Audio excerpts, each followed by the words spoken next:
இனி வருகின்ற நாட்கள் அனைத்தும் நல்ல நாளாக மாறட்டும். நம்ம வாழ்க்கையில் நாம் மட்டும் இல்லைங்க, நம்முடைய சந்ததியினரும் ரொம்ப மகிழ்ச்சியோடு வாழ வேணும்னு நினச்சோம்னா நிச்சயம் முன்னோர் வழிபாடு ரொம்ப முக்கியம்.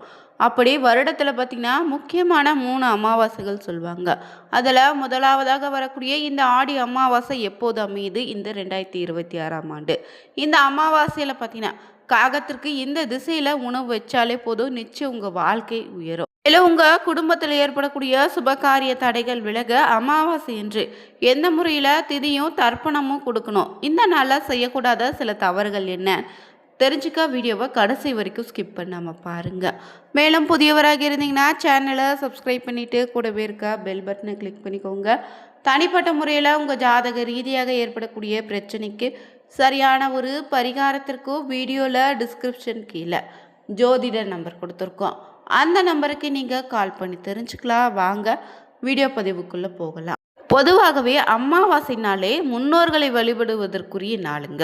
மாதந்தோறும் நீங்கள் வரக்கூடிய அமாவாசையில் அனைத்திலும் விரதம் இருந்து வழிபட முடியாதவங்க வருடத்தில் 3 அமாவாசையில் கண்டிப்பாக விரதம் இருந்து உங்களுடைய முன்னோர்களுக்கு தர்ப்பணம் கொடுக்க வேண்டும் என்பது ரொம்ப முக்கியம்.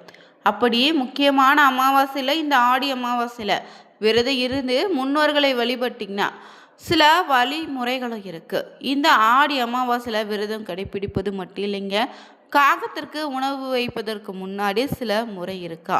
அதன்படி உணவளித்தாலே முன்னோர்களின் ஆசை உங்களுக்கு நிச்சயம் கிடைக்குங்க. இதனால் உங்கள் வாழ்க்கையில் படிப்படியாக வளர்ச்சி உண்டாகும். உங்களுடைய பாவங்கள் குறையும். பித்ருதோஷம் உள்ளிட்ட அனைத்து விதமான தோஷங்களிலிருந்து விடுபடியும். இந்த அமாவாசையில் ஆடி அமாவாசை ரொம்பவே சிறப்பான நாள். தட்சிணாயா புண்ணிய காலத்தில் வரக்கூடிய முதல் அமாவாசை என்பதால் பித்ருலோகத்தில் இருக்கக்கூடிய உங்களுடைய முன்னோர்கள் உங்களை காண பூமிக்கு வர புறப்படுவதற்கான காலம்தான் இந்த ஆடி அமாவாசை. அதனால் தந்தை வழி உறவுகளுக்கு காரணமான கிரகம் தான் இந்த சூரியனுக்குரிய பார்த்திங்கன்னா பகவான். அவருடைய சூரிய கிரகணம் ஏற்படக்கூடிய இந்த நாளே அமாவாசை புதன்கிழமை அமையிருக்கு. மேலும் இந்த நாளில் பார்த்திங்கன்னா வழிபடுவது ரொம்பவே சிறப்புங்க. இந்த சூரிய கிரகணம் பார்த்திங்கன்னா இந்த ஆகஸ்ட் 12ஆம் தேதி இரவு 9:43 தொடங்கி அதிகாலை பார்த்திங்கன்னா நிறைவடைய இருக்கு. இந்த ஆடி மாதம் முழுவதுமே பொதுவாகவே இறைவனின் அருளை பெறுவதற்குரிய நாளுங்க. இந்த நாளை முன்னோரின் அருளை பெறுவதற்கு முக்கியமான ஒரு ஆடி அமாவாசையாக இருக்கு. இந்த ஆடி அமாவாசையில் பார்த்திங்கன்னா காகத்திற்கு சாதம் வைப்பது ரொம்ப நல்லது. பொதுவாகவே நம்ம அமாவாசை நாள்னா காகத்துக்கு உணவு வைக்கக்கூடிய பழக்கம் நம்மக்கிட்ட இருக்குது. காகத்துக்கு இலை போட்டு உணவு படைச்சி அது சாப்பிட்ட பிறகே முன்னோர்களுக்கு படைத்துட்டு நாம் உணவு சாப்பிடக்கூடிய வழக்கம் இருக்குது. எத்தனையோ பறவைகள் உயிரினங்கள் இருக்கும்போது ஏன் இந்த அமாவாசைக்கு மட்டும் காகத்திற்கு உணவு பழக்குவது கட்டாயமாக நினைவில் வச்சுக்கணும்னு சொல்கிறாங்கன்னா, ஜோதிட ரீதியாகவும் பார்த்திங்கன்னா வாழ்க்கையில் ரீதியாகவோ வாழ்வியல் ரீதியாகவும் பல காரணங்கள் இருக்குங்க. காகம் தாங்க நம்முடைய கர்ம வினைகளுக்குரிய ஏற்ப நன்மை தீமைகளை வழங்கக்கூடிய கிரகமான சனீஸ்வர பகவானுக்குரிய வாகனமாக இருக்குது. இதுதான் பூலோகத்தில் நம்ம செய்யக்கூடிய திதி தர்ப்பணம் முதலான சீராத்த காரியங்களை பித்ருலோகத்தில் இருக்கக்கூடிய நம்முடைய முன்னோர்களிடம் கொண்டு போய் சேர்க்கின்றது. காகா சாதாரணமாக குப்பையில் கிடக்கக்கூடிய பொருட்களையும் இறந்த எலி போன்றவற்றை சாப்பிடுங்க. அதே சமயம் இது நம்ம இலை போட்டு வைக்கக்கூடிய உணவையும் சாப்பிடும். அதே போல் நம்ம கர்ம வினைகளை நம்ம எவ்வளவு கீழான நிலையில் இருந்தாலும் அவற்றை நீக்கிட்டு வாழ்க்கையில் ஏற்றத்தை கொடுக்கும் நிலையை கொடுக்கும் என்பதை போல காகத்திற்கு அமாவாசையில் உணவு வைக்கணும்.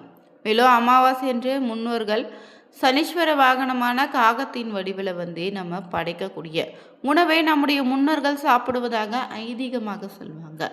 இது நமக்கு நல்ல நேரம் இருந்தாலும் காகங்கள் நம்ம வைக்கும் உணவை உடனடியாக சாப்பிட்டுடும்.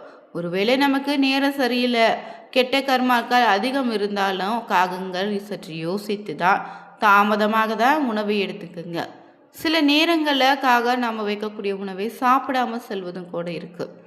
காகா நம்ம வைக்கக்கூடிய உணவை சாப்பிடாமல் செல்வது பார்த்திங்கன்னா பார்க்கப்படுவதோ நாம் காகம் கரைவதற்கோ தலையில் தட்டுவது போன்ற பலன்கள் பார்க்கக்கூடிய வழக்கம் நம்மக்கிட்ட இருக்குது.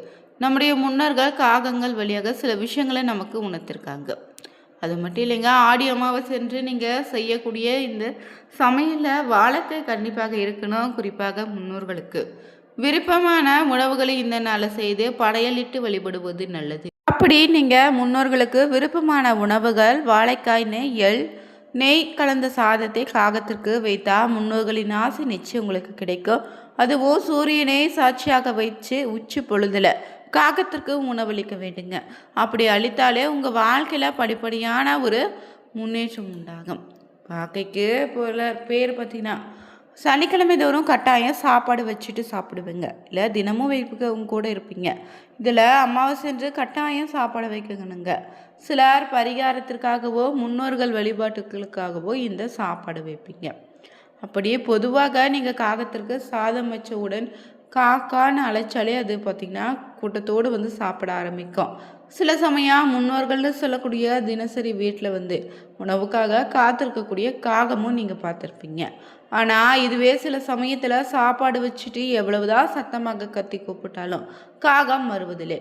அதுவே சில சமயத்தில் வரக்கூடிய காகம் வழக்கம் போல் சாப்பாடு எடுக்காமல் நிற்கும், இல்லை திரும்பி போகும். அப்படி நீங்கள் உங்களுடைய பார்த்தீங்கன்னா பித்திருக்களாக நினைக்கக்கூடிய காகம் நீங்கள் வைக்கக்கூடிய உணவு சாப்பிடாமல் எதிர்ப்பதற்கு அதற்கு என்ன அர்த்தம்னு தெரிஞ்சுக்கணும். சாதாரணமாகவே பார்த்திங்கன்னா சாப்பாடு வைக்கக்கூடிய பழக்கம் இருக்கவங்க காகம் சாப்பிடாமல் போனால் எதுவும் பெருசாக எடுத்துக்க மாட்டேங்குங்க. ஆனால் பரிகாரத்திற்காகவோ முன்னோர் வழிபாட்டுக்கு நீங்கள் வைக்கக்கூடிய சாப்பாடு சாப்பிடாமல் போனால் உங்கள் மனசில் ஒரு விதமான குழப்பம் பார்த்திங்கன்னா ஏற்படும். அதனால் இந்த குழப்பம் ஏன்னா முன்னோர்கள் உங்கள் மீது கோபமாக இருப்பதாக அர்த்தம், இல்லைன்னா குலதெய்வத்தை வழிபட மறந்துருப்பீங்க. பித்திருக்களாக நீங்கள் நினைக்கக்கூடிய காகம் பார்த்திங்கன்னா நீங்கள் வைக்கக்கூடிய உணவை எடுக்காமல் போகுதுன்னா உங்களுடைய முன்னோர்கள் நிச்சயம் உங்கள் மீது பார்த்திங்கன்னா அதிக கோபத்தில் இருப்பதாக எடுத்துக்கலாங்க. நீங்கள் வழக்கமான முறையில் உங்களுடைய பித்ருகளுக்கு திதி கொடுத்துருக்கீங்களான்னு யோசித்து கொஞ்சம் பாருங்கள். அதனால் கூட நீங்கள் வைக்கக்கூடிய உணவை எடுக்காமல் உங்கள் மீது கோபமாக இருக்கலாம். அடுத்தபடியாக உங்கள் வீட்டில் இறந்து போன முன்னோர்களான பித்ருகளுக்கு திதி கொடுப்பது ரொம்ப முக்கியம். சிலருக்கு முன்னோர்களுக்கு இறந்த தேதி தெரியாமல் இருக்கும், அதனால் கூட திதி கொடுக்காம இறந்துருப்பீங்க. அப்படி இறந்த தேதி மறந்து போனால் கூட பரவாயில்லை, இந்த ஆடி அமாவாசையில் தவறாமல் பித்ருக்களை நினைச்சு வழிபட்டு அவங்களுக்கு நீங்கள் கொடுக்கக்கூடிய திதியை கொடுத்துடுங்க.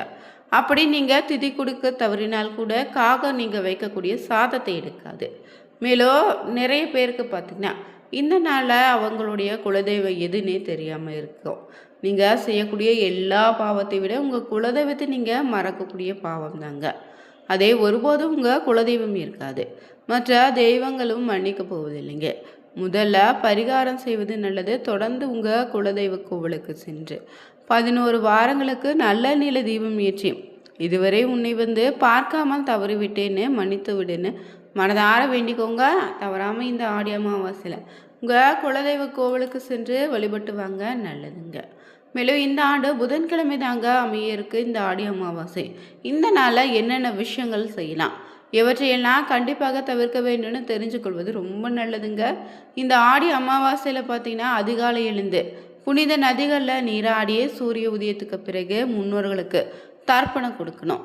நீர்நிலைகளுக்கு சென்று தர்ப்பணம் கொடுக்க முடியாதவங்க வீட்டிலேயே கூட முன்னோரை நினைச்சு எள்ளும் தண்ணீரும் இறைத்து வழிபடுங்க.